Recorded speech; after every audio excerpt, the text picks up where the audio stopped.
लगेगा चौका या बजेगा छक्का। लगेगा चौका या बजेगा छक्का। मुश्किल है या बहुत आसान। मुश्किल है या बहुत आसान। तय करेगा ना अफ़गानिस्तान। हेलो दोस्तों, स्वागत है आप सभी का फिर एक बार आप सबके अपने चहीते यूट्यूब चैनल पर। चैनल का नाम है प्रसन्ना चैनल। तो दोस्तों, जहाँ तक तय करने की बात है तो अफ़गानिस्तान को तय करना है कि अब उनको बचे हुए मुकाबले कैसे जीतने हैं, क्योंकि पॉइंट्स टेबल पर अफ़गानिस्तान है 6वें स्थान पर।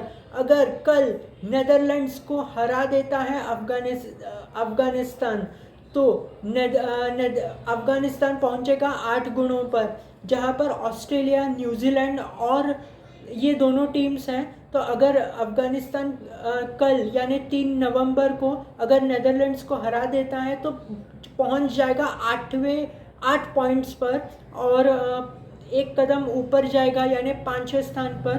फिर पाकिस्तान और न्यूजीलैंड में जो भी होता है इस पर हम कल बात करेंगे, लेकिन फ़िलहाल के लिए दोस्तों आपको बता दूं कि मुकाबला हो रहा है अफ़गानिस्तान और नेदरलैंड्स के बीच में, और ये मुकाबला चालू होगा दोपहर को 2:30 बजे। और जैसे मैं हमेशा कहता हूँ कि टॉस वगैरह दोपहर को 2 बजे होगा, पिच रिपोर्ट वगैरह, और फिर मैच चालू होगा 2:30 बजे। और जहाँ तक इस मुकाबले की बात है तो ये मुकाबला लखनऊ में हो रहा है। डिटेल में हम हर सेक्शन में बात करेंगे, लेकिन सबसे पहले आपको बता दूं कि 5वें स्थान पर पाकिस्तान है और पाकिस्तान के हैं 6 गुण, और 6वें स्थान पर अफ़गानिस्तान है, इनके भी गुण हैं 6। तो जैसे मैंने आपको बताया, और आपको थोड़ा सा डिटेल में बताता हूँ। न्यूजीलैंड की हार हुई थी साउथ अफ्रीका के खिलाफ, जिससे न्यूजीलैंड का नेट रन रेट थोड़ा सा गिर चुका है। और जहाँ तक भारत की बात है तो भारत अभी दूसरे स्थान पर है। तो अभी मुकाबला हो रहा है भारत और श्रीलंका के बीच में। तो जहाँ तक मुझे स्कोर याद है, भारत ने लगभग 350 के ऊपर का स्कोर बना लिया है, 357 पर 8। और अभी श्रीलंका मुश्किल में है, 3 रनों पर 4 विकेट गिरे हैं उनके। सिराज को 2 विकेट्स मिले हैं, तो सिराज ऑन फायर लग रहे हैं। वैसे अभी अभी एंजेलो मैथ्यूज़ आए हैं, तो मैथ्यूज़ के ऊपर टिकी हुई होगी श्रीलंका की नज़र। तो ये तो मैंने आपको स्कोर अपडेट दे दी। अब दोस्तों बढ़ते हैं हम अपने पहले सेक्शन की तरफ, जिसका नाम है पिच रिपोर्ट। दोस्तों, जहाँ तक पिच रिपोर्ट की बात है तो ये मुकाबला हो रहा है लखनऊ में एकाना स्पोर्ट्स सिटी में। तो जहाँ तक इस मुकाबले की बात है तो आपको एक थोड़ा सा मैं एक आइडिया देना चाहूँगा कि इसके पहले वाले मुकाबले में क्या हुआ था, जिससे आपको पिच का अंदाज़ा आ जाए।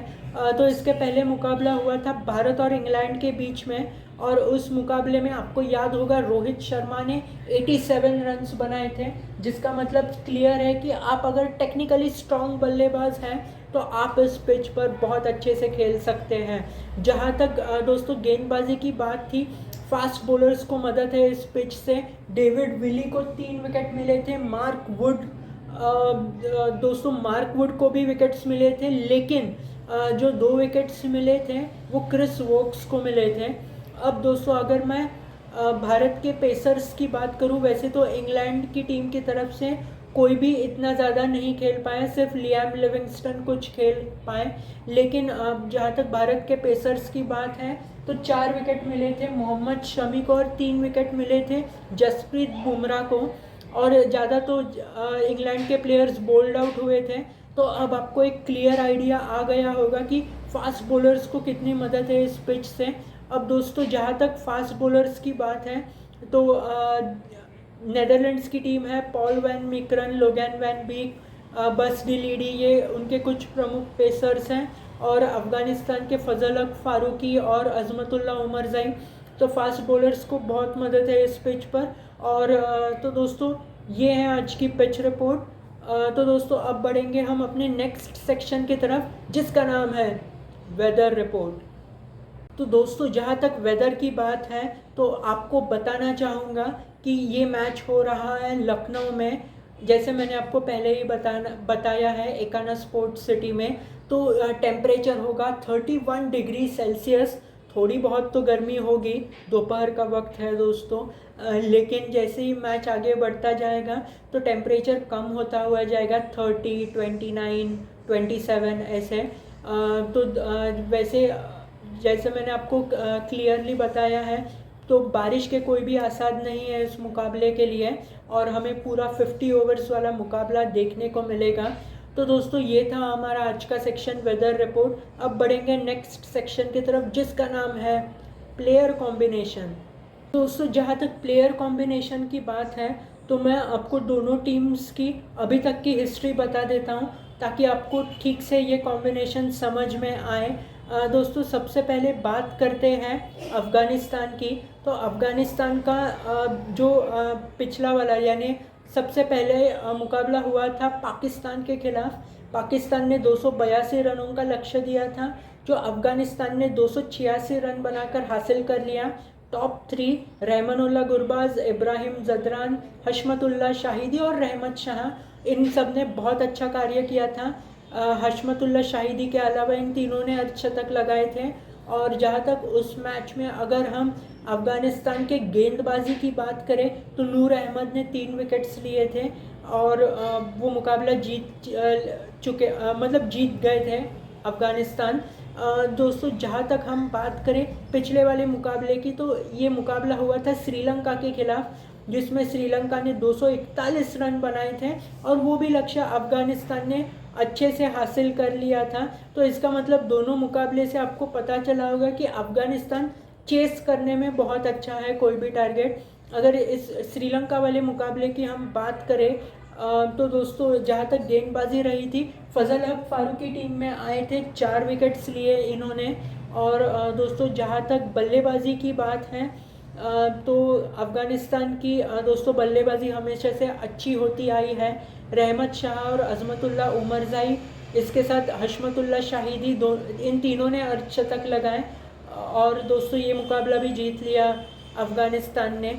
तो दोस्तों अब बात करते हैं नेदरलैंड्स की। तो जहाँ तक दोस्तों नेदरलैंड्स की बात है, पिछले 2 मुकाबले, तो सबसे पहले वाला मुकाबला उनका ऑस्ट्रेलिया के खिलाफ था, जिसमें ऑस्ट्रेलिया ने दमदार स्कोर यानी 399 का खड़ा किया। 400 रनों का पीछा करते नेदरलैंड्स 90 पे ऑल आउट हुआ। विक्रमजीत सिंह ने 25 रन ज़रूर बनाए गेंदबाजी में, लोगन वैन बीक ने 3 विकेट्स लिए थे। लेकिन जो पिछला वाला मुकाबला हुआ इनका बांग्लादेश के खिलाफ, उसमें पहले बल्लेबाजी करते हुए 229 रन बनाए नेदरलैंड्स ने, और बांग्लादेश काफ़ी सस्ते में यानी 142 रनों में ऑल आउट हो गया और 87 रनों से जीत हासिल की नेदरलैंड्स ने। जहाँ तक इस वाले मुकाबले की, बांग्लादेश वाले मुकाबले की हम बात करें, तो गेंदबाजी में पॉल वैन मीकरन ने 4 विकेट्स लिए थे। और दोस्तों जहाँ तक बल्लेबाजी है, वहाँ पर साइब्रांड एंगलब्रेस्ट ने 35 और कप्तान स्कॉट एडवर्ड्स ने लीड रोल खेला था, 68 रनों की पारी खेली थी। और ये मुकाबला हुआ था ईडन गार्डन्स पर। लेकिन जिस मुकाबले की, जैसे मैं आपको कह रहा हूँ कि ये मुकाबला हो रहा है लखनऊ में, तो इस मुकाबले में क्या होता है ये हम डिटेल में पता चलेगा हमें कल के दिन।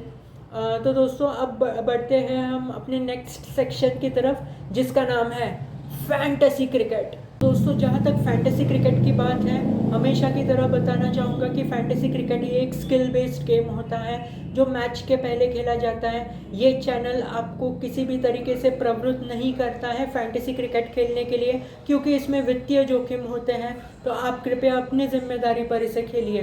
तो जहाँ तक एनालिसिस की बात है, 6 प्लेयर्स के नाम लूँगा मैं। सबसे पहले ले लेता हूँ अफ़गानिस्तान के प्लेयर्स की बात। सबसे पहला नाम है इब्राहिम जदरान, दूसरा नाम है अज़मतुल्लाह ओमरज़ाई, और ओमरज़ाई इस टीम के कैप्टन है। तीसरा नाम आता है मोहम्मद नबी, चौथा नाम इसमें आता है मुजीबुर रहमान, पांचवा नाम है रशीद खान और छठवां नाम है फजल हक फारूकी। अब दोस्तों 5 नाम मुझे लेने हैं नेदरलैंड्स की टीम की तरफ से। सबसे पहला नाम है वेस्ली बरेजी, इसमें दोस्तों दूसरा नाम आता है कॉलिन एकरमन, तीसरा नाम है बास डिलीडी, और बास डिलीडी इस टीम के वाइस कैप्टन हैं। चौथा नाम आता है लोगन वैन बीक और पांचवा नाम है पॉल वैन मीकरन। तो दोस्तों ये तो हो गई मेरी फैंटेसी टीम। जिसमें मैंने कैप्टन लगाया अज़मतुल्ला ओमरज़ाई को और वाइस कैप्टन लगाया बास डिलीडी को। तो दोस्तों ये तो हो गई मेरी फैंटेसी अपडेट। आप मुझे बताइए आपको मेरी फैंटेसी नॉलेज कैसे लगती है। चैनल आपको सच में पसंद आता है तो चैनल को आपको सब्सक्राइब करना है। तो दोस्तों मिलेंगे अगले वीडियो में, तब तक के लिए मुझे दीजिए इजाज़त। ख्याल रखिए अपना, और सबसे ज़रूरी वर्ल्ड कप के क्रिकेट मैचेस देखना ना भूलिए। Thanks for watching.